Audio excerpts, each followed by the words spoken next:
Hey everyone, this is Christian from Global Reach, and today we're talking about bounce rates, and specifically bounce rates in Google Analytics 4. So classically, we know bounce rates as the percentage of users who go to a website, maybe hang out for a couple seconds and look at one page and leave immediately. That is what we classically know a bounce rate as. But on Google Analytics 4, what you'll notice is that it is defined slightly differently. Now, a bounce rate on Google Analytics 4 is just any session that is not considered an engaged session.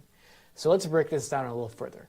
Whenever someone goes to your website and visits your website, it starts what is called a session. And a session is further broken down into two more categories. You have engaged sessions and non-engaged sessions.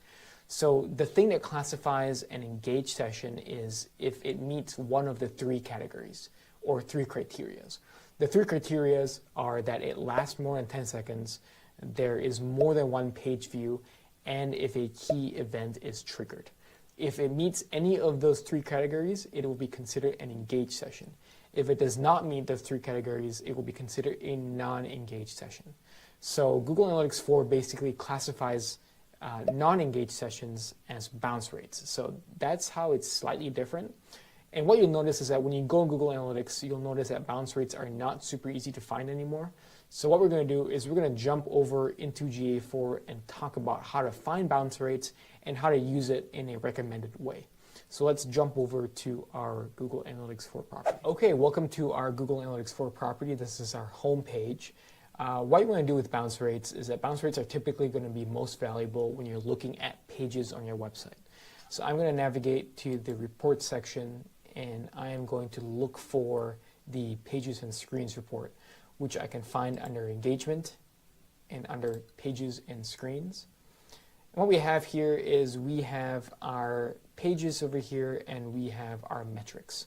So what you'll notice is that bounce rates and engagement rates, like I have over here, they're not going to be available in your report because they're not there by default. So let's talk about how to add that. To add it, you want to go up here to the Customize Report button, which is the pen icon. You want to click on that, and you want to go to the Metrics section. So I'm going to delete these two and show you how to add it. It's actually pretty simple. What you want to do is you want to go down here to the Add Metric button, and you want to type in engagement rate, and you want to type in bounce rate. And there you'll have it, and you can click Apply. And that adds the metric to your metric selection.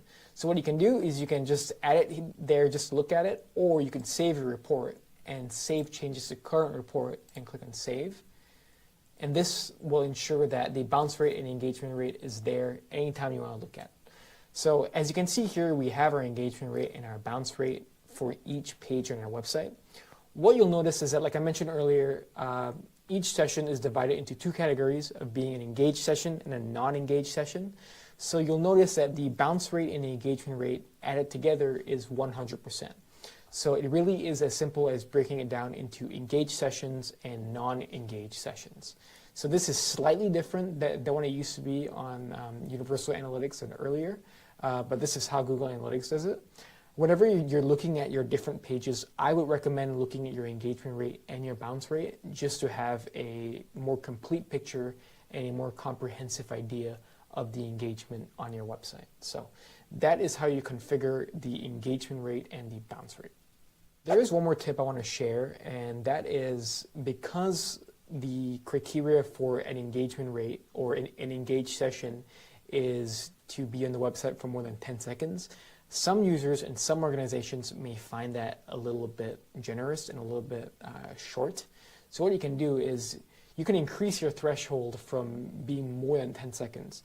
So to do that, you want to go down to the admin section of Google Analytics.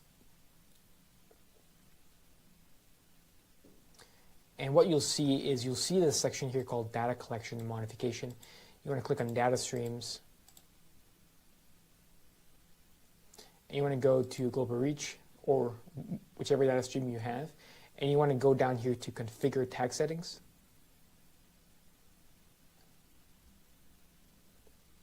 And you want to click Show More down here, and you want to go to Adjust Session Timeout. And over here, Adjust Timer for Engaged Sessions. This is where you can increase your threshold to 10, 20, 30, 40, 50, or 60. Just keep in mind that the higher you go with the number of seconds, the lower your engagement rate will be on average.